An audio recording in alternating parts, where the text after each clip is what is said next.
नमस्कार विद्यार्थियों, D R biology class में आपका पुनः स्वागत है। तो विद्यार्थियों, अपने आज की क्लास शुरू करने से पहले मैं आपको बता देना चाहता हूं कि अपने इस YouTube चैनल के बायोलॉजी की क्लास के अंदर अपन उन कंटेंट को शामिल कर रहे हैं जो यूनिवर्सल है, अर्थात किसी एक क्लास के लिए या फिर किसी एक कंपटीशन के लिए उनका महत्व नहीं है। अपने विभिन्न बोर्ड एग्जाम, यूनिवर्सिटी एग्जाम या फिर कंपटीशन एग्जाम जो साइंस से रिलेटेड है, उन सभी के लिए अपने जो कंटेंट है वो काम में लिए जा सकते हैं या फिर उनसे संबंधित क्वेश्चंस पूछे जाते हैं। तो ये यूनिवर्सल टॉपिक है जिनको प्रत्येक साइंस के स्टूडेंट्स को पढ़ना ही पड़ेगा। तो इसी क्रम को आगे बढ़ाते हुए अपने शुरू करते हैं आज का टॉपिक। तो विद्यार्थियों, आज का अपना टॉपिक है जेनेटिक्स या आनुवांशिकी।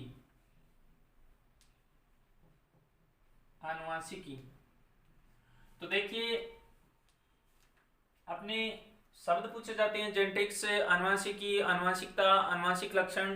तो सबसे पहले तो अपने स्थिति क्लियर कर लेते हैं कि ये जेनेटिक्स या आनुवांशिकी, वंशागति, आनुवांशिक लक्षण, आनुवांशिकता से क्या तात्पर्य है। तो विद्यार्थियों, आनुवांशिक लक्षण या जेनेटिक कैरेक्टर वो लक्षण होते हैं जो माता पिता से संतति में संचरण करते हैं, अर्थात जनक से जो संतति के अंदर लक्षणों का संचरण होता है उन लक्षणों को अपने आनुवांशिक लक्षण कहते हैं। फिर इन लक्षणों के अध्ययन की जो क्रिया है इसे हम आनुवांशिकता के नाम से जानते हैं, अर्थात आनुवांशिक लक्षणों का अध्ययन ही क्या कहलाता है, आनुवांशिकता कहलाता है। और जेनेटिक्स या आनुवांशिकी विज्ञान की वह शाखा है जिसमें आनुवांशिकता का अध्ययन किया जाता है, साथ ही साथ इन लक्षणों के संचरण के दौरान जो संतति के अंदर विभिन्नताएं उत्पन्न होती है उन विभिन्नताओं का भी अध्ययन किया जाता है। तो हम कह सकते हैं कि आनुवांशिकता और विभिन्नताओं का सम्मिलित अध्ययन विज्ञान की जिस शाखा में किया जाता है उसे हम आनुवांशिकी या जेनेटिक्स के नाम से जानते हैं। तो देखिए विद्यार्थियों, आनुवांशिकता या जेनेटिक्स शब्द आते ही अपने दिमाग में सबसे पहले नाम आता है मेंडल का। तो आनुवांशिकता का जो पिता है या जनक है ग्रेगर जोहन मेंडल को कहा जाता है। अपने इनके जीवन परिचय का भी अध्ययन करेंगे। आधुनिक आनुवांशिकी अर्थात मॉडर्न जेनेटिक्स के जनक डब्ल्यू बेटसन को कहा जाता है, क्योंकि जेनेटिक्स या आनुवांशिकी शब्द का सर्वप्रथम उपयोग बेटसन ने किया। इंपॉर्टेंट क्वेश्चन बनता है विद्यार्थियों, इस पे क्वेश्चन पूछा जाता है कि आनुवांशिकी शब्द का सर्वप्रथम प्रयोग किसने किया, तो बेटसन ने इसका उपयोग किया। जेनेटिक इंजीनियरिंग जिसे हम आनुवांशिक अभियांत्रिकी कहते हैं, जिसके अंतर्गत अपने डीएनए तथा आरएनए की विभिन्न प्रकार की इंजीनियरिंग क्रिया के द्वारा ट्रांसजेनिक जंतुपादपों का निर्माण किया जाता है, उस जेनेटिक इंजीनियरिंग के जनक पॉल बर्क को माना जाता है। और आनुवांशिकता के लिए अर्थात माता पिता से संतति में लक्षणों के संचरण के लिए भौतिक आधार जीन को माना जाता है, जबकि आनुवांशिकता का रासायनिक आधार डीएनए को माना जाता है, क्योंकि अपने को पता है कि डीएनए या आरएनए जो होते हैं वो जेनेटिक मटेरियल होते हैं। तो देखिए, जेनेटिक्स के बारे में अध्ययन करने से पहले अपने आनुवांशिकी के अंतर्गत काम में ले जाने वाले कुछ पारिभाषिक शब्दावली का अध्ययन करते हैं। तो देखिए, कारक या फैक्टर। तो मेंडल ने आनुवांशिक लक्षणों के संचरण के लिए जो उत्तरदायी इकाई थी उसे कारक शब्द से संबोधित किया, अर्थात ये कारक क्या होते हैं, वास्तव में जीन ही होते हैं, लेकिन इन जीनों के लिए मेंडल ने कौन सा शब्द काम में लिया, कारक शब्द काम में लिया। जॉनसन ने इन्हें जीन नाम से संबोधित किया।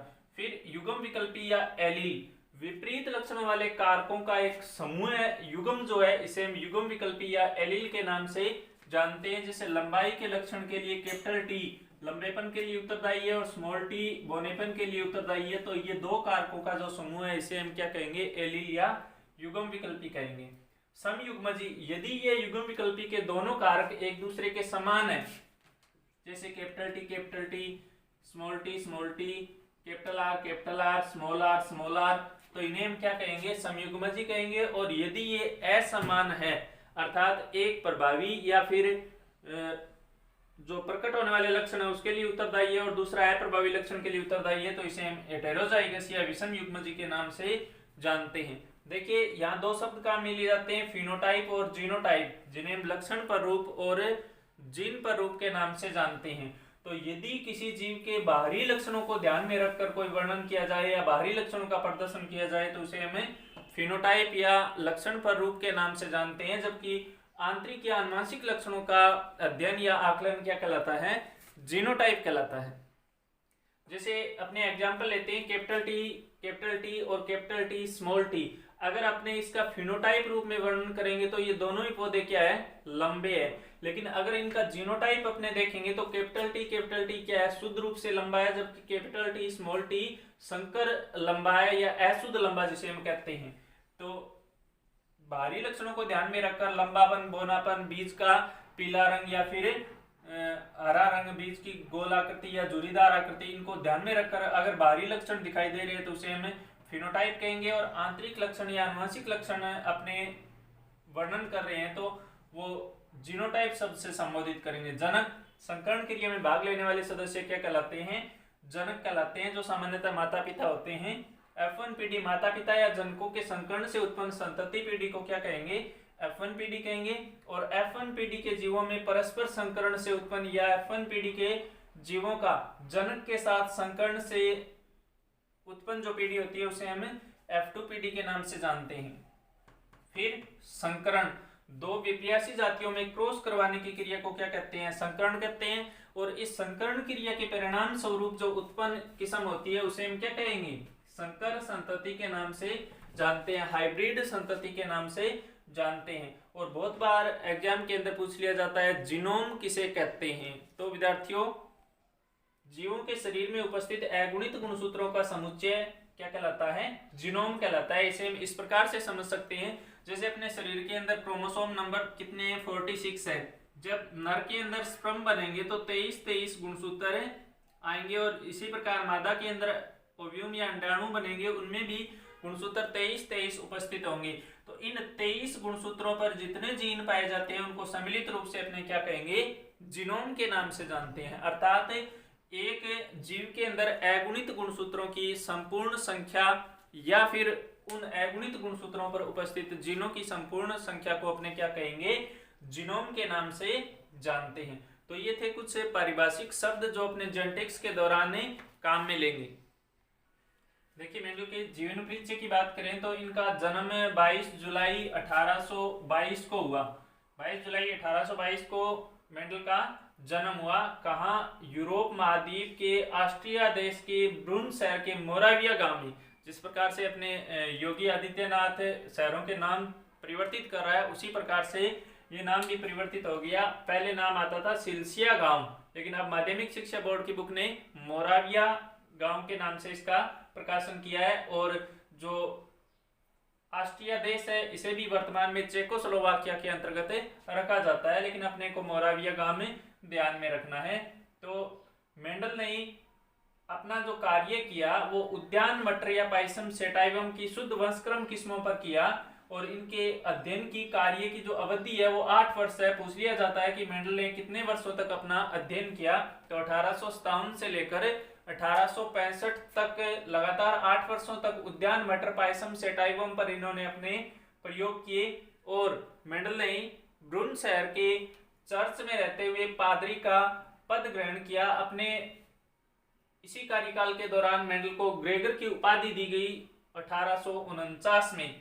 फिर मेंडल ने मटर के पादप की 34 किस्मों की पहचान की, 22 किस्मों पर अपने प्रयोग किए और 7 जोड़ी विपर्यासी लक्षणों का अपने प्रयोगों के दौरान उपयोग किया। बड़ा इंपॉर्टेंट क्वेश्चन बनता है कि 22 किस्मों का पर अपने प्रयोग किए, परंतु 7 जोड़ी या 14 विपर्यासी लक्षणों का उपयोग किया। देखिए, विपर्यासी लक्षण एक ही लक्षण को नियंत्रित करने वाले एक दूसरे के विपरीत लक्षण होते हैं। जैसे अपने बात करें लंबाई के विपर्यासी लक्षण की, तो कैपिटल टी जो है वो लंबेपन को इंगित करता है और स्मॉल टी बोनेपन को इंगित करता है। तो इन्हें हम संयुक्त रूप से एक दूसरे के क्या कहेंगे?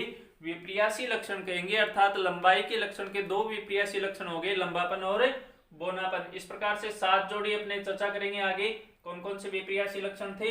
1866 में मेंडल के कार्यों का जो निष्कर्ष है वो प्रकाशित हुआ, पादपों में संकरण के प्रयोग शीर्षक से। और नेचुरल हिस्ट्री सोसाइटी ऑफ ब्रून जो कि वार्षिक पत्रिका थी उनमें कार्यों का प्रकाशन किया गया। तो देखिए, इनका जो मूल शोध पत्र था वो जर्मनी भाषा के अंदर उसका प्रकाशन हुआ, ये भी पूछ लिया जाता है।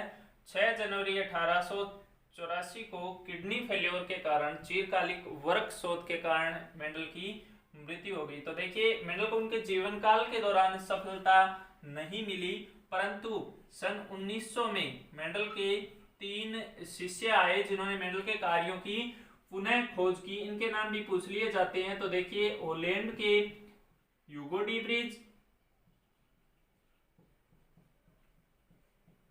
ब्रिज, जर्मनी के थे कार्ल कोरेंस, और ऑस्ट्रिया के आए एरिक वोन सेरमक। ऑस्ट्रिया के आए एरिक वोन सेरमक। तो इन 3 वैज्ञानिकों ने मेंडल की मृत्यु के पश्चात मेंडल के कार्यों की 1900 में पुनः खोज की और उन्हीं निष्कर्ष पर पहुंचे जो मेंडल ने वर्षों पहले दिए थे। इसके पश्चात मेंडल को उनकी मृत्यु के बाद नोबेल पुरस्कार से सम्मानित किया गया। तो ये था मेंडल का जीवन परिचय जिससे संबंधित क्वेश्चंस पूछ लिए जाते हैं। तो देखिए विद्यार्थियों, मेंडल के सफलता के जो अपने कारणों की चर्चा करें तो इसमें मटर के पौधे का चयन करना सबसे उत्तरदायी या महत्वपूर्ण कारण माना जाता है। तो मेंडल ने अपने प्रयोगों के लिए मटर के पौधे का ही चयन क्यों किया, इसके कुछ कारण है। क्योंकि मटर के पौधे का आकार क्या होता है, छोटा होता है, इस कारण इसे किसी भी स्थान पर आसानी से उगाया जा सकता है। साथ ही साथ इसका जीवन काल कम होता है, अर्थात मटर के जो पौधे होते हैं वो 1 वर्षीय होते हैं, जिसके कारण इनकी कम समय में अधिकांश या कई सारी पीढ़ियां प्राप्त की जा सकती है। फिर इनके जो पुष्प होते हैं वो क्या होते हैं, द्विलिंगी होते हैं। इनके पुष्प क्या होते हैं, द्विलिंगी होते हैं। और ध्यान रखना, प्राकृतिक रूप से क्वेश्चन पूछा हुआ है कंपटीशन एग्जाम के अंदर कि मटर के पादप में प्राकृतिक रूप से किस प्रकार की परागण क्रिया पाई जाती है। तो प्राकृतिक रूप से अगर पूछ लिया जाए तो इसमें स्वपरागण पाया जाता है, क्योंकि बाइसेक्सुअल फ्लोर होते हैं, द्विलिंगी पुष्प होते हैं, तो स्वपरागण पाया जाता है। परंतु इसमें आसानी से परपरागण करवाया जा सकता है। फिर इसमें मटर के पादप में अनेक विपर्यासी लक्षण पाए जाते हैं, बहुत सारे एक दूसरे के विपरीत लक्षण पाए जाते हैं, जिससे मेंडल का अध्ययन आसान हो गया। सभी प्रकार के आवासों में मटर के पादप को उगाया जा सकता है और एक गमले के अंदर भी इसका आसानी से पालन किया जा सकता है, उगाया जा सकता है। यही कारण था कि मेंडल ने अपने प्रयोग के लिए मटर के पौधे का ही चयन किया। फिर देखिए मेंडल की सफलता के कारण, तो पहला कारण हमने देख लिया कि मेंडल ने अपने प्रयोग के लिए मटर के पौधे का उपयोग किया, जो कि उसके प्रयोगों के लिए सर्वोत्तम था। दूसरा, मेंडल ने अपने प्रयोगों के दौरान दिखाई देने वाले स्पष्ट 7 विपर्यासी लक्षणों का चयन किया, जो कि आसानी से प्रेक्षित किए जा सकते थे। अगला, मेंडल ने अपने प्रयोगों के दौरान F1 के पश्चात F2 तथा F3 संकरण तक अपने प्रयोग किए तथा आंकड़ों को सैद्धांतिक रूप से एकत्रित किया, उनका विस्तृत रिकॉर्ड रखा तथा वर्णन किया। इसके बाद मेंडल ने अपने प्रयोग के दौरान जो किस्में काम में ली वो समयुग्मजी थी, अर्थात शुद्ध वंशक्रम किस्मों का उपयोग किया, शुद्ध वंशक्रम किस्मों का उपयोग किया। साथ ही साथ मेंडल ने अपने प्रयोगों के दौरान एक समय में एक ही लक्षण को ध्यान में रखते हुए अपने प्रयोग किए। तो एक समय में एक ही लक्षण का उपयोग अपने प्रयोगों के दौरान किया। यही कारण है कि मेंडल के प्रयोग क्या हुए, सक्सेस हुए, सफल हुए। इसके बाद देखिए विद्यार्थियों, मेंडल द्वारा उपयोग में लिए गए 7 जोड़ी विपर्यासी लक्षणों के बारे में क्वेश्चंस पूछ लिए जाते हैं कि निम्न में से कौन से विपर्यासी लक्षण का उपयोग मेंडल ने किया या फिर कौन से विपर्यासी लक्षण का उपयोग मेंडल ने नहीं किया। तो यहाँ ध्यान रखना, 7 जोड़ी विपर्यासी लक्षणों का उपयोग किया। तो क्वेश्चंस पूछ लिया जाता है कई बार कि मेंडल ने अपने प्रयोगों के दौरान कितने विपर्यासी लक्षणों का उपयोग किया, और वहां पे एक ऑप्शन मिलता है आपको 7। तो उस ऑप्शन पे आपको ऑब्जेक्टिव टाइप के क्वेश्चंस के अंदर क्लिक नहीं करना है, क्योंकि 7 जोड़ी अर्थात 14 लक्षणों का मेंडल ने अपने प्रयोगों के दौरान उपयोग किया। तो देखिए ये जो लक्षण थे, इनमें कुछ लक्षण ऐसे थे जो F1 पीढ़ी में प्रकट होते हैं, उन लक्षणों को अपने क्या नाम देंगे, प्रभावी लक्षण कहेंगे। और कुछ लक्षण ऐसे थे जो F1 पीढ़ी में प्रकट नहीं होते, उन्हें हम क्या कहेंगे, अप्रभावी लक्षण कहेंगे। तो वो लक्षण कौन कौन से थे जो मेंडल ने अपने प्रयोगों के दौरान काम में लिए। तो इन्हें इस प्रकार से याद रख सकते हैं कि सबसे पहला लक्षण है तने की लंबाई, पादप की लंबाई, लंबापन या बोनापन पहला लक्षण है। इसके बाद अपने दो लक्षण हो जाएंगे पुष्प के, दो लक्षण हो जाएंगे अपने फली के, और दो ही लक्षण हो जाएंगे अपने बीज के। तो इसी प्रकार से अपने को इन लक्षणों को याद रखना है कि कौन कौन से लक्षण मेंडल ने अपने प्रयोगों के दौरान काम में लिए। तो तने की लंबाई की बात करें तो प्रभावी जो लक्षण है इसके लिए मेंडल ने लंबेपन का उपयोग किया, और अप्रभावी लक्षण के लिए इसने बोनेपन का उपयोग किया। इसी प्रकार से पुष्प का रंग जो है इसके लिए मेंडल ने लंबेपन प्रभावी लक्षण के लिए बैंगनी शब्द का काम उपयोग किया, और बोनेपन के लिए सफेद रंग का उपयोग किया। फिर पुष्प की स्थिति, तो स्थिति के लिए मेंडल ने यह देखा कि एक पौधा है, इस पौधे पर जो पुष्प कक्ष पे लगे होते हैं उसे तो हम कहते हैं कक्षस्थ स्थिति, और यदि ये पुष्प शीर्ष पे लगे हुए हो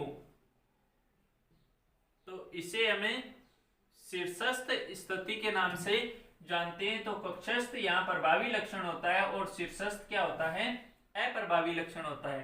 ठीक इसी प्रकार फली की आकृति, तो आकृति में अपने को ध्यान में रखना है कि अपने कौन सी फलियां मटर की पसंद करते हैं, फूली हुई या पिचकी हुई।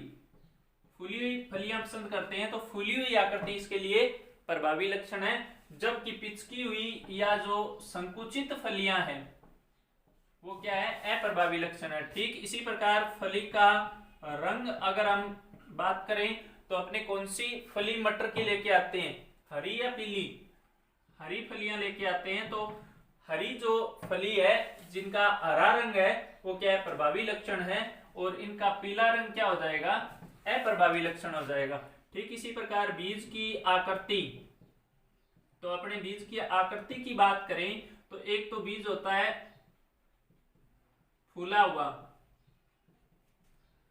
अर्थात गोलाकार जो बीज होता है उसे हम गोलाकार बीज के नाम से जान सकते हैं, और दूसरा होता है झुर्रीदार,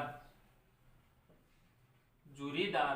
तो ये बीज की आकृति से संबंधित विपर्यासी लक्षण है।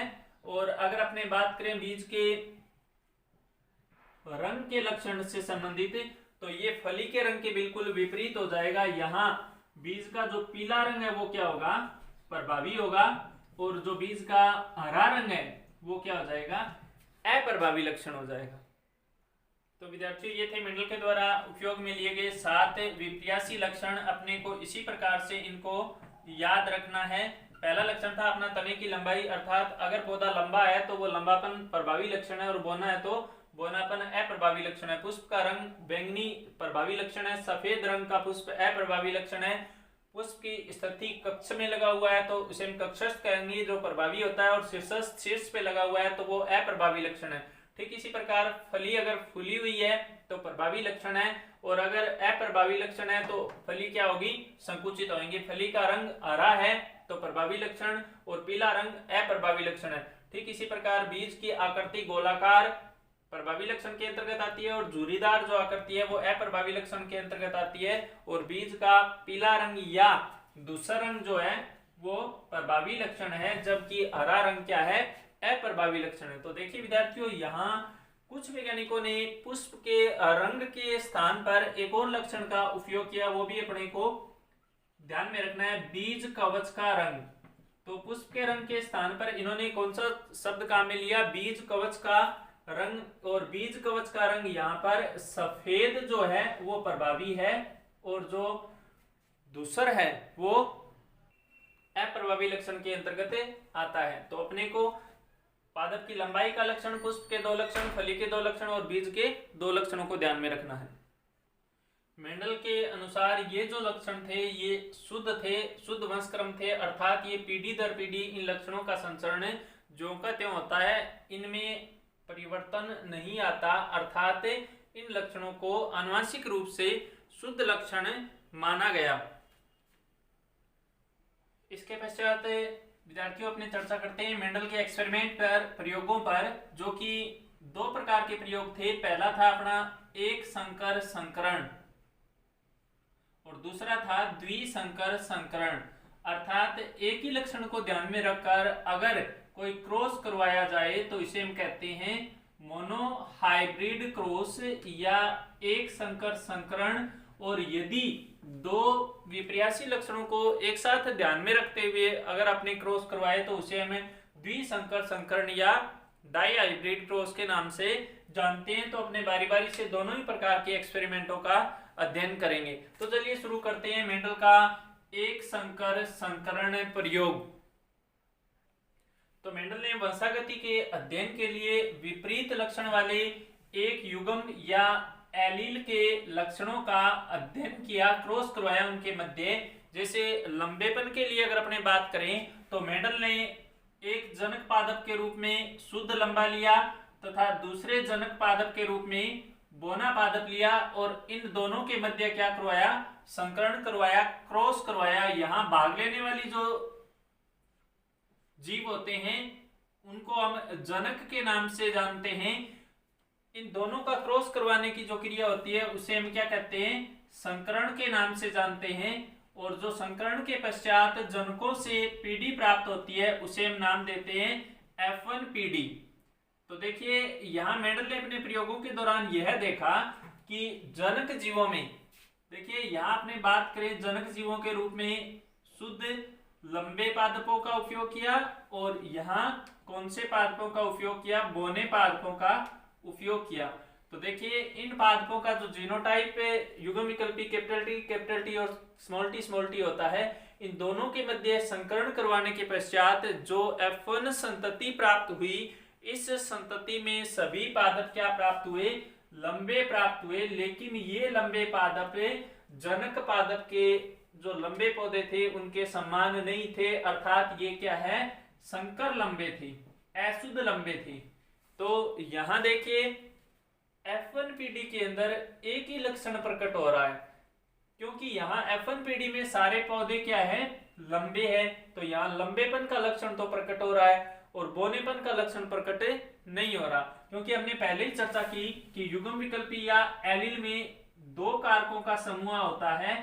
तो यहाँ एक कारक जो होता है वो अपने लक्षण F1 पीढ़ी में प्रकट करता है और दूसरा जो कारक होता है वो अपने लक्षण प्रकट नहीं करता। जो कारक F1 पीढ़ी के अंदर अपने लक्षण प्रकट करता है उसे हम प्रभावी कारक के नाम से जानते हैं और जो लक्षण प्रकट नहीं करता उसे हम अप्रभावी कारकों के नाम से जानते हैं। तथा प्रकट होने वाले लक्षणों को प्रभावी लक्षण कह देंगे और प्रकट न होने वाले लक्षणों को अपने अप्रभावी लक्षणों के नाम से जानते हैं। तो इस एक संकर संकरण के द्वारा ही मेंडल ने अपना प्रभाविता का नियम प्रतिपादित किया। फिर देखिए प्राप्त संतति जो कैपिटल टी स्मॉल टी या अशुद्ध लंबे होते हैं, इनके मध्य यदि स्व निषेचन या स्व परागण करवाया जाए तो जो संतति प्राप्त होगी उसे हम क्या नाम देंगे, F2 संतति के नाम से जानते हैं। तो देखिए यहाँ एक तरफ अपने नर के गेमेट को लेते हैं और दूसरे तरफ अपने मादा के गेमेट को लेते हैं। तो यहाँ स्व निषेचन हो रहा है, इसका अर्थ क्या हुआ कि खुद के बीजों के मध्य ही क्या होगा, संकरण होगा। तो कैपिटल टी स्मॉल टी दो जीव भाग लेंगे तो यहाँ अपने इनके गेमेट निर्माण करवा लेते हैं, कैपिटल टी स्मॉल टी और कैपिटल टी स्मॉल टी।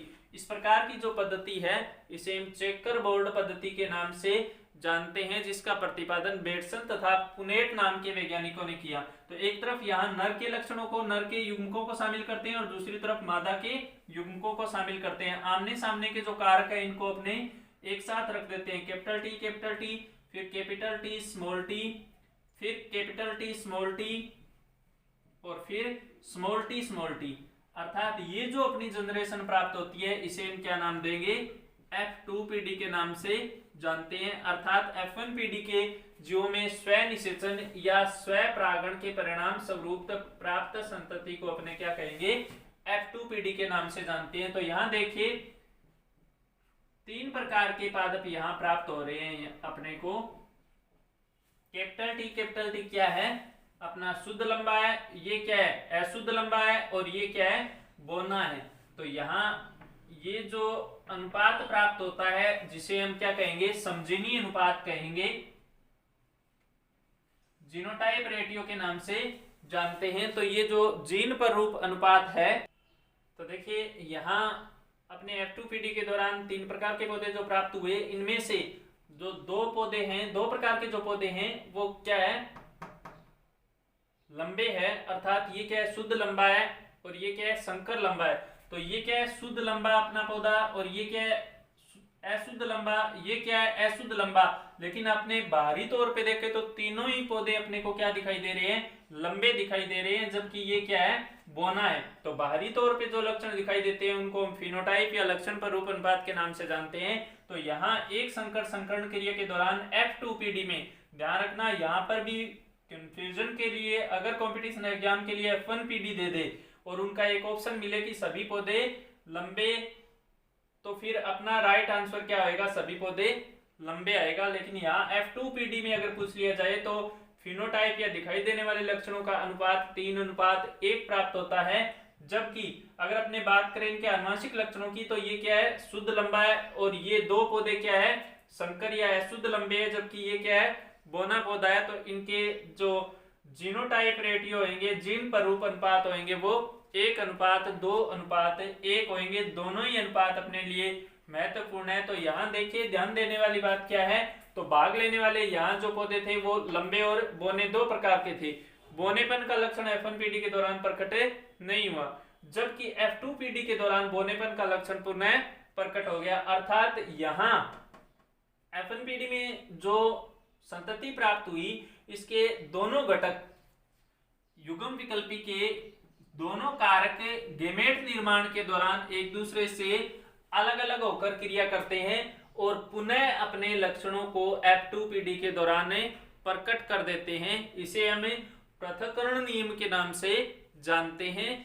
तो ये अपना मेंडल का अगला नियम हो जाएगा, मेंडल का पृथक्करण का नियम या विसंयोजन का नियम इसे हमें कहते हैं। तो देखिए ध्यान रखना, यहाँ मेंडल के एक संकरण क्रिया के दौरान 2 नियम अपने यहाँ क्लियर हो गए। पहला नियम प्रभाविता का नियम और दूसरा नियम पृथक्करण का नियम। अर्थात F1PD में जो लक्षण दिखाई देता है उसे हम प्रभावी लक्षण कहेंगे, और जो लक्षण प्रकट नहीं होता है उसे हमें अप्रभावी लक्षण कहेंगे, इसे हम प्रभाविता का नियम कह देंगे। जबकि F2PD के दौरान युग्म विकल्पी के दोनों कारक एक दूसरे से अलग अलग रहते हुए क्रिया करते हैं। इस दौरान F1PD के जीवों के जो युग्म विकल्पी के दोनों लक्षण है वो F2PD में प्रकट हो जाते हैं, इसे हम पृथक्करण का नियम कहते हैं। अर्थात F2PD के दौरान दोनों युग्मक या दोनों कारक एक दूसरे से अलग होकर क्रिया करते हैं, अपने लक्षणों को प्रकट करते हैं।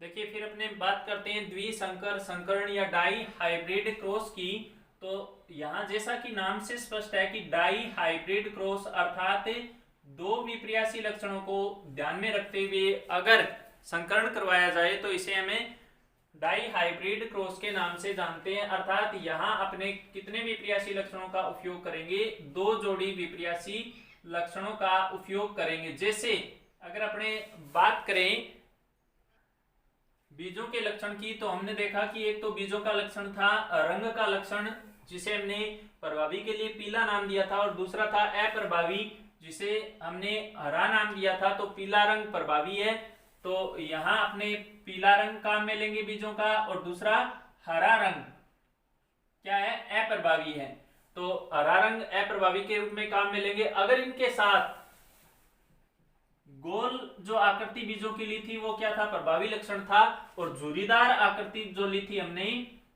वो क्या था, अप्रभावी लक्षण था। अगर 2-2 लक्षणों का समूह है, 2-2 विपर्यासी जोड़ी लक्षणों का समूह है, इस प्रकार एक साथ लेते हुए अपने संकरण करवाए तो इस प्रकार का संकरण क्या कहलाएगा, डाई हाइब्रिड क्रॉस कहलाएगा। जैसे पीला गोल क्या है, बीज है, और फिर हरे झुर्रीदार क्या है, बीज है। इनके मध्य अगर अपने संकरण करवाया जाए तो इस संकरण क्रिया के दौरान देखिए सबसे पहले क्या होता है, गेमेट का निर्माण होता है, युग्मक बनते हैं। तो यहाँ युग्मक में 2 कारक आएंगे और यहाँ बनने वाले युग्मक में भी दो कारक आएंगे, अर्थात एक इस युग्म विकल्पी का कारक आ जाएगा और दूसरा दूसरे युग्म विकल्पी का कारक आ जाएगा। तो यहाँ जो कैपिटल वाई कैपिटल आर और यहाँ स्मॉल वाई स्मॉल आर जो कारक है वो युग्मकों के अंतर्गत आ जाएंगे, अर्थात ये क्या बन गए, युग्मक बन गए। और ये जनक पीढ़ी भाग ले रही है तो इसे हम क्या नाम दे देंगे, जनक के नाम से जानते हैं, या फिर इसे हम पेरेंट्स पी से संबोधित करते हैं। तो ये युग्मक बन गए। और युग्मक निर्माण के पश्चात जब दोनों युग्मकों का आपस में संकरण होगा, क्रॉस होगा, तो इस क्रिया के परिणाम स्वरूप कैपिटल वाई कैपिटल आर और स्मॉल आर प्रकृति के पादप प्राप्त होंगे। इसे हम क्या नाम देंगे, F1 पीढ़ी के नाम से जानते हैं। अब देखिए यहाँ जो F1 पीढ़ी के सदस्य हैं, इसमें प्रभाविता के नियम के अनुसार कैपिटल वाई अपना प्रभाव दिखाएगा स्मॉल वाई पर, कैपिटल आर अपना प्रभाव दिखाएगा स्मॉल आर पर। अर्थात यहाँ कैपिटल वाई का लक्षण प्रकट होगा और कैपिटल आर का लक्षण प्रकट होगा। तो कैपिटल वाई का कौन सा लक्षण है, पीला, तो यहाँ पीले, और कैपिटल आर गोल। तो यहाँ जो सभी बीज प्राप्त होंगे, सभी जो पादप प्राप्त होंगे वो पीले गोल बीज वाले प्राप्त होंगे। यहाँ तक ठीक है। अपने द्विसंकर संकरण के दौरान भी प्रभाविता के नियम का यहाँ तक पालन हो रहा है, अर्थात F1 पीढ़ी के सभी जो पादप है वो पीले गोल बीज वाले प्राप्त होंगे। सेम सिचुएशन होगी। अब अपने को क्या करवाना है, F1 पीढ़ी के अंदर क्या करवाना है, स्वपरागण करवाना है या स्व निषेचन करवाना है, स्व निषेचन करवाना है। तो यहां देखिए स्व निषेचन की क्रिया के परिणाम स्वरूप अपने 4 प्रकार के गेमेट का निर्माण होगा, capital Y capital R capital Y small Y capital R और स्मॉल वाई स्मॉल आर।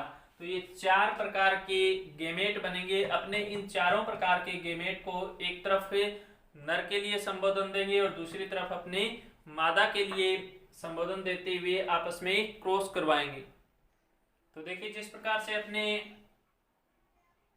एक संकर संकरण मोनोहाइब्रिड क्रॉस के लिए संकरण करवाया था चेकरबोर्ड विधि के द्वारा, उसी प्रकार से अपने को यहाँ पे चेकरबोर्ड विधि के द्वारा संकरण करवाना है। तो देखिए एक तरफ अपने नर के लक्षणों को शामिल कर लेते हैं, जिसमें हमने 4 गेमेट बनाए थे, capital Y capital Y small Y capital R और स्मॉल वाई स्मॉल आर। तो ये 4 प्रकार के गेमेट संकरण क्रिया में भाग लेते हैं। इसी प्रकार अपने मादा के लिए भी इसी प्रकार के गेमेटों को रख लेते हैं। अब देखिए जब इनका आपस में क्रॉस करवाया जाएगा तो यहाँ ध्यान दीजिए, दोनों तरफ के जो गेमेट है नर और मादा के, उनको एक साथ लिखेंगे, कैपिटल वाई कैपिटल आर फिर कैपिटल वाई और फिर कैपिटल आर स्मॉल आर, फिर कैपिटल वाई स्मॉल वाई और फिर कैपिटल आर और फिर कैपिटल वाई स्मॉल वाई और कैपिटल आर स्मॉल आर। ठीक इसी प्रकार सेकंड रो के अंदर अपने capital Y capital R small R, फिर यहाँ इन दोनों को आपस में मिलाएंगे तो कैपिटल वाई और स्मॉल आर, फिर कैपिटल वाई स्मॉल वाई और फिर कैपिटल आर स्मॉल आर, फिर कैपिटल वाई स्मॉल वाई और स्मॉल आर। तीसरी रो के अंदर अपने capital Y small Y capital R, फिर capital Y small Y capital R small R, फिर स्मॉल वाई और कैपिटल आर,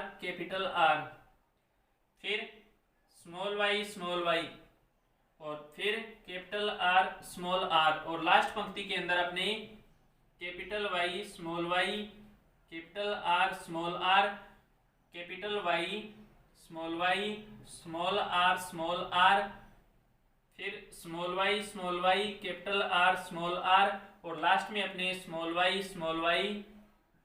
स्मॉल आर प्रकार के पादपों का बीजों का निर्माण होगा। अब देखिए ध्यान देने वाली बात क्या है, अपने को पता है कि F1 पीढ़ी के दौरान एक लक्षण क्या होता है प्रभावी और दूसरा लक्षण क्या होता है अप्रभावी। यहाँ पर भी कैपिटल वाई किसको इंगित करता है? कैपिटल वाई जो है अपना पीले रंग के लक्षण को इंगित करता है, और कैपिटल आर जो है वो किसको इंगित करता है? गोल रंग के लक्षण को इंगित करता है। इसका विपरीयसी क्या है? स्मॉल वाई है, वो हरे रंग के लक्षण को इंगित करेगा, और स्मॉल आर जुरीदार बीज की आकृति को इंगित करेगा।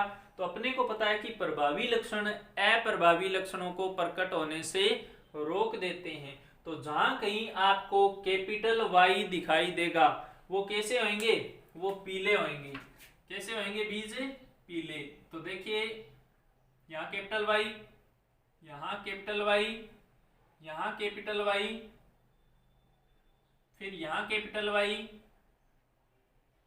फिर देखिए यहाँ कैपिटल वाई, फिर यहाँ कैपिटल वाई, फिर यहाँ कैपिटल वाई, फिर यहाँ कैपिटल वाई, फिर कैपिटल वाई, और फिर कैपिटल वाई। स्मॉल है तो यहाँ क्या आ जाएगा? पीला नहीं आएगा। यहाँ भी स्मॉल है तो पीला नहीं आएगा, लेकिन यहाँ कैपिटल वाई है एक, तो ये पीले बीजों वाले होंगे। यहाँ भी कैपिटल वाई है तो ये भी पीले बीजों वाले होंगे। यहाँ स्मॉल वाई है तो ये नहीं होंगे, और ये स्मॉल वाई है तो ये भी नहीं होंगे। अब देखिए अपने ये पहला लक्षण हो गया। सारे के सारे ये जो अपने दिखाई दे रहे हैं ये पीले बीजों वाले पादप है। अगर अपने बात करें कैपिटल आर की, तो ये अपने किसको इंगित करता है? गोल को इंगित करता है। तो जहां कहीं भी आपको कैपिटल आर एक या दो कारक दिखाई दे, वो सारे के सारे कौन से होंगे? गोल बीजों वाले होंगे। तो देखिए यहाँ कैपिटल आर है तो ये क्या हो जाएगा? गोल हो जाएगा। फिर ये कैपिटल आर है तो ये क्या हो जाएगा? गोल हो जाएगा। फिर ये कैपिटल आर है तो ये क्या हो जाएगा? गोल। और फिर ये कैपिटल आर है तो ये भी क्या हो जाएगा? गोल। फिर कैपिटल आर है तो क्या हो जाएगा? गोल। यहाँ स्मॉल आर है तो ये नहीं होगा। ये कैपिटल आर है तो ये गोल हो जाएगा। ये स्मॉल आर है तो नहीं होगा। फिर कैपिटल आर है तो ये गोल हो जाएगा, और ये कैपिटल आर है तो ये भी गोल हो जाएगा। फिर ये गोल हो जाएगा, और ये भी क्या है? गोल हो जाएगा। फिर ये भी क्या है? गोल बीजों वाला पादप है। फिर ये भी क्या है? गोल बीजों वाला पादप है। अब देखिए जो बचे हुए हैं उनकी तरफ अपने ध्यान दें, तो यहाँ देखिए यहाँ स्मॉल आर है, और जो स्मॉल आर है वो अपने कौन से लक्षण को इंगित करता है? जुरीदार लक्षण को। तो यहाँ जो स्मॉल आर है वो कैसे होंगे? पीले, गोल में होकर क्या होंगे? जुरीदार होंगे। जबकि यहाँ भी स्मॉल आर है तो यहाँ क्या होंगे? पीले, जुरीदार होंगे। फिर यहाँ क्या है? स्मॉल वाई है। तो देखिए ध्यान दीजिए, स्मॉल वाई है तो यहाँ हरे गोल होंगे, क्योंकि स्मॉल वाई जो है अपने हरे रंग के लिए उत्तरदायी है। यहाँ भी क्या होंगे? हरे गोल बीजों वाले होंगे। फिर यहाँ स्मॉल आर है तो ये कैसे होंगे? पीले, जुरीदार होंगे। और स्मॉल आर है तो ये क्या होंगे? हरे जुरीदार हो जाएंगे। हरे जुरीदार हो जाएंगे। अब देखिए अपने को इनका अनुपात निकालना है। एक तो अपना अनुपात क्या आ जाएगा? समलक्षणी अनुपात, या इसे हम कहते हैं लक्षण पर रूप अनुपात। लक्षण पर रूप अनुपात। यहाँ जो अनुपात प्राप्त हो रहा है वो किसका है? द्विसंकर संकरण की F2 पीढ़ी का है। और एक हो जाएगा अपना जीन पर रूप अनुपात। जीन पर रूप अनुपात। तो देखिए अगर अपने बात करें, देखिए यहाँ समलक्षणी अनुपात के दौरान, या इसे हम बोलते हैं फिनोटाइप रेटियो।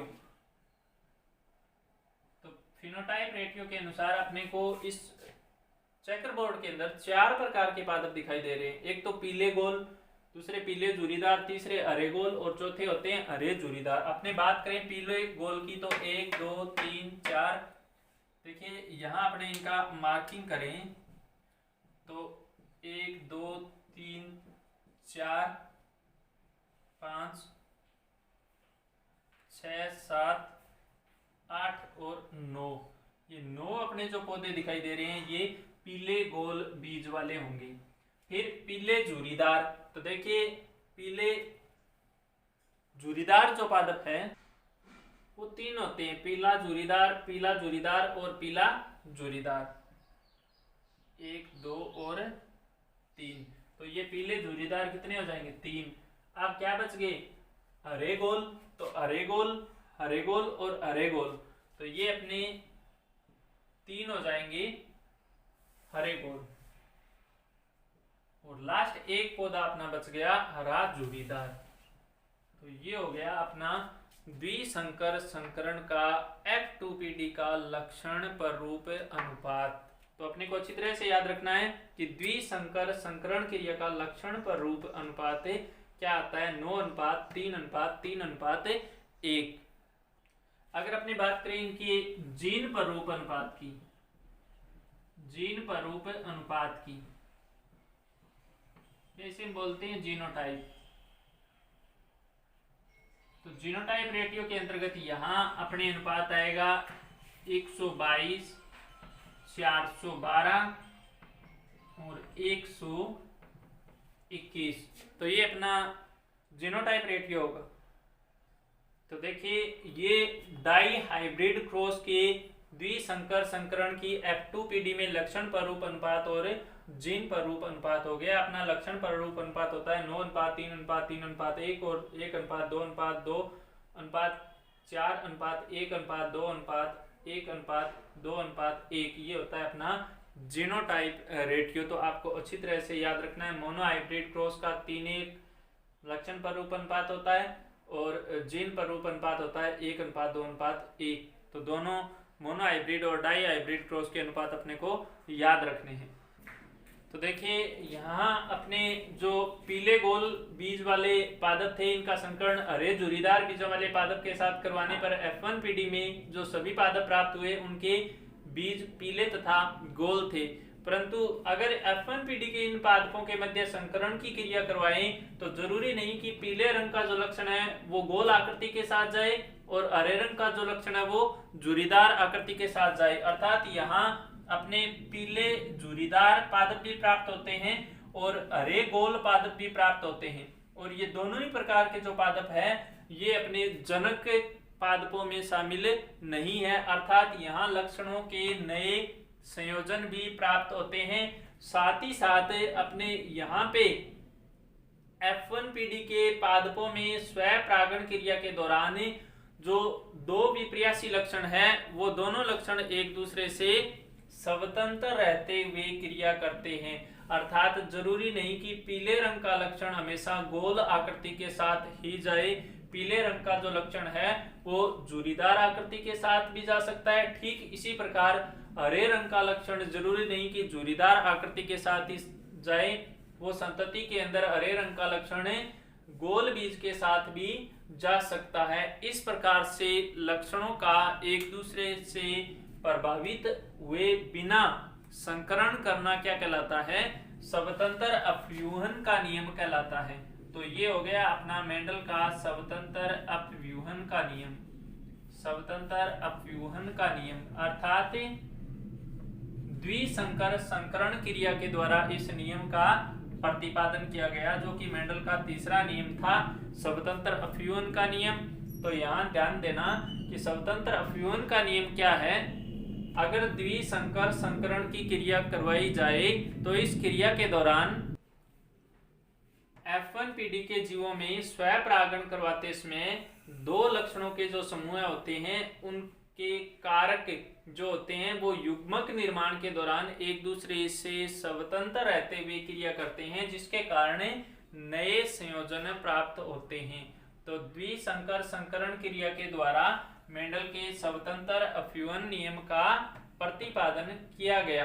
तो देखिए मेंडल का प्रभाविता तथा पृथक्करण का जो नियम है अपना वो एक संकर संकरण पर आधारित है, जबकि स्वतंत्र अपव्यूहन का नियम द्विसंकर संकरण पर आधारित है। और साथ ही साथ ध्यान में रखना कि प्रभाविता के नियम और पृथक्करण नियम के अपवाद है, जबकि स्वतंत्र अपव्यूहन नियम का कोई अपवाद नहीं है। अर्थात इस नियम के कोई अपवाद नहीं है।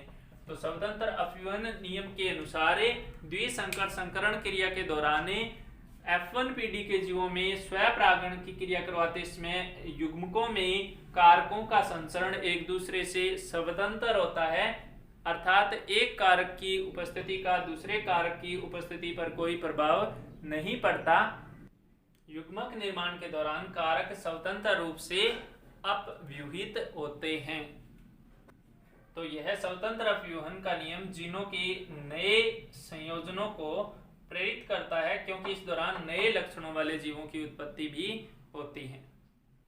तो देखिए अगले चरण में अपने स्वतंत्र अपव्यूहन का नियम भी पढ़ेंगे, मेंडल के नियमों का अध्ययन करेंगे और इन नियमों के अंतर्गत अपने पहला नियम प्रभाविता का नियम, दूसरा पृथक्करण का नियम और तीसरा स्वतंत्र अपव्यूहन का नियम पढ़ेंगे। तो यहाँ अपने यहीं पे इसका अध्ययन कर लिया है, तो दोबारा से इसका अपने अध्ययन नहीं करेंगे।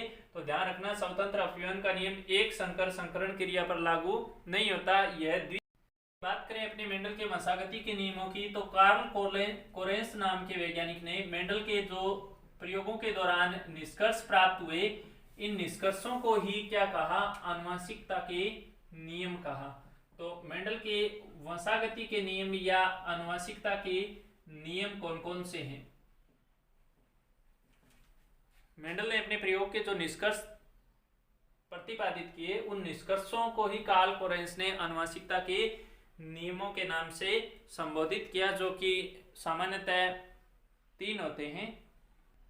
पहला जो अपना नियम है उसे हम प्रभाविता का नियम कहते हैं। देखिए एक संकर संकरण क्रिया के दौरान हमने ये देखा कि दो जनक जीवों में, दो भिन्न लक्षण वाले जनक जीवों में संकरण के परिणाम स्वरूप F1PD में एक लक्षण प्रकट होता है, जबकि दूसरा लक्षण प्रकट नहीं होता। जो लक्षण प्रकट होता है, यहाँ कैपिटल T का लक्षण प्रकट होता है, अर्थात लंबेपन का लक्षण प्रकट होता है, तो इसे हम क्या कह देंगे, प्रभावी लक्षण कह देंगे। और बोनेपन का लक्षण प्रकट नहीं होगा तो इसे हम क्या कह देंगे, अप्रभावी लक्षण के नाम से जानते हैं। तो अगर लंबे पादप और बोने पादपों के मध्य संकरण करवाया जाए तो F1PD के दौरान जो लक्षण प्रकट होता है उसे हम प्रभावी लक्षण कहते हैं, और प्रभावी लक्षण अप्रभावी लक्षण को प्रकट होने से रोक देता है, इसे हम क्या कह देंगे, प्रभाविता का नियम कह देंगे। अर्थात प्रभावी लक्षण का F1PD के अंदर प्रकट होना ही क्या कहलाता है, प्रभाविता का नियम कहलाता है। इस नियम का अगर महत्व देखें तो मनुष्य में अनेक रोग जो होते हैं वो अप्रभावी कारकों के द्वारा नियंत्रित होते हैं, और उन कारकों का नियंत्रण प्रभावी कारकों के द्वारा किया जाता है। तो रोग निदान के दौरान इस प्रकार के प्रभाविता के नियम का अपने उपयोग कर सकते हैं। और अगर अपने बात करें मनुष्य में प्रभावी लक्षणों की, तो देखिए मनुष्य में आंख का काला रंग नीली आंखों पर प्रभावी है, बालों का काला रंग लाल बालों पर प्रभावी है, और जो वर्णी त्वचा है वो अवर्णी त्वचा पर मुख्य रूप से प्रभावी होती है। इसी प्रकार मनुष्य में कुछ रोग जैसे मंदबुद्धि रोग हो गया, या फिर वर्णांधता रोग हो गया, या फिर अपने बात करें मधुमेह रोग हो गया, तो इन रोगों के जो कारक होते हैं वो सामान्यतः अप्रभावी जीन के द्वारा नियंत्रित होते हैं। तो अप्रभावी जीन के द्वारा नियंत्रित होने के कारण ये रोग आसानी से मनुष्य में प्रकट नहीं होते, क्योंकि प्रभावी जो जीन है वो इनके प्रभाव को रोक देता है। तो प्रभाविता के नियम का अपने विभिन्न प्रकार के रोग निदान के दौरान रोगों की वंशागति को समझाने में उपयोग में लेते हैं। अगला जो अपना नियम है उसे हम पृथक्करण का नियम या विसंयोजन का नियम या युग्मकों की शुद्धता का नियम भी कहते हैं। लॉ ऑफ गैमेट प्योरिटी या फिर लॉ ऑफ सेग्रेशन के नाम से भी इसे हमें जानते हैं। तो देखिए यहाँ जैसा कि नाम है पृथक्करण का नियम, तो देखिए एक संकर संकरण क्रिया के दौरान F1PD के दौरान संकर संतति प्राप्त होती है। इस दौरान युग्म विकल्पी के जो दोनों कारक होते हैं स्वपरागण की क्रिया के दौरान गेमेट निर्माण के समय एक दूसरे से अलग अलग होते हुए क्रिया करते हैं। अर्थात यहाँ F1 जनरेशन के दौरान दोनों कारक एक दूसरे के साथ उपस्थित है, परंतु स्वपरागण की क्रिया के दौरान जो F2PD संतति F2PD जो प्राप्त होती है, इस पीढ़ी में इन युग्मकों का संचरण एक दूसरे से अलग अलग रहते हुए होता है। इसे हमें पृथक्करण के नियम से जानते हैं। अर्थात F1PD के युग्म विकल्पी के दोनों कारक एक दूसरे से अलग अलग रहते हुए युग्मकों के अंदर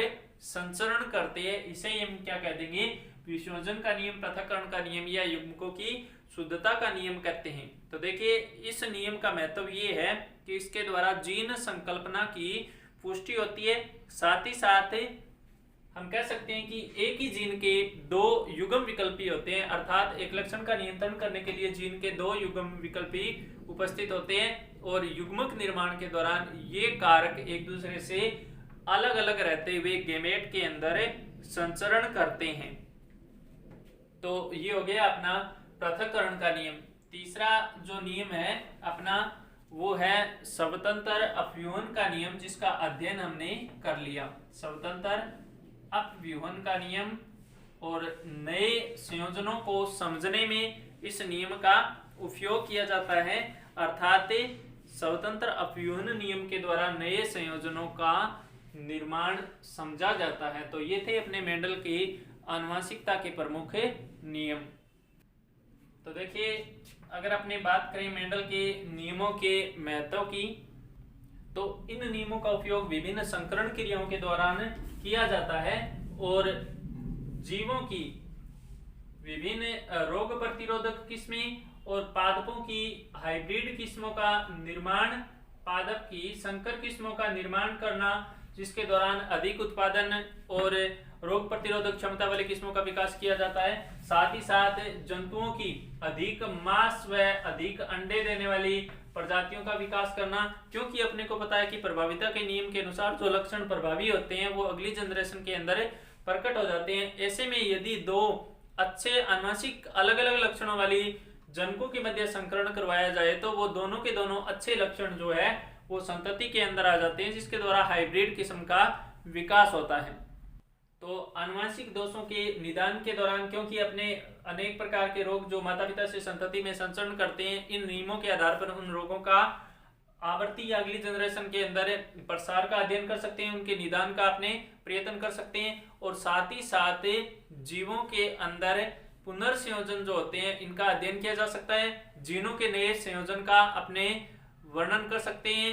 अधिक उत्पादन वाली फसलों का विकास किया जा सकता है, अधिक उत्पादन क्षमता वाली पशुओं की किस्मों का विकास किया जा सकता है। साथ ही साथ संकरण क्रिया का अध्ययन किया जा सकता है। तो ये अपने कह सकते हैं कि जेनेटिक्स या आनुवंशिकी के अंतर्गत मेंडल के नियम संकरण क्रिया के दौरान मुख्यतः काम में लिए जाते हैं तथा नस्ल सुधार में और सूझ जानने जिसे यूजेनिक्स के नाम से जानते हैं, मानव आनुवंशिकी के अंतर्गत भी इनका उपयोग किया जा सकता है। तो ये थे अपने मेंडल के प्रमुख नियम। तो विद्यार्थियों हमने जेनेटिक्स का अध्ययन किया। अब अपने अगला टॉपिक है मेंडल के नियमों के अपवाद, जिसके अंतर्गत अपने सह प्रभाविता, अपूर्ण प्रभाविता, सहलगनता आदि का अध्ययन किया जाता है। तो अपने अगले वीडियो के अंदर इन मेंडल के नियमों के विचलन या अपवादों का अध्ययन करेंगे। धन्यवाद।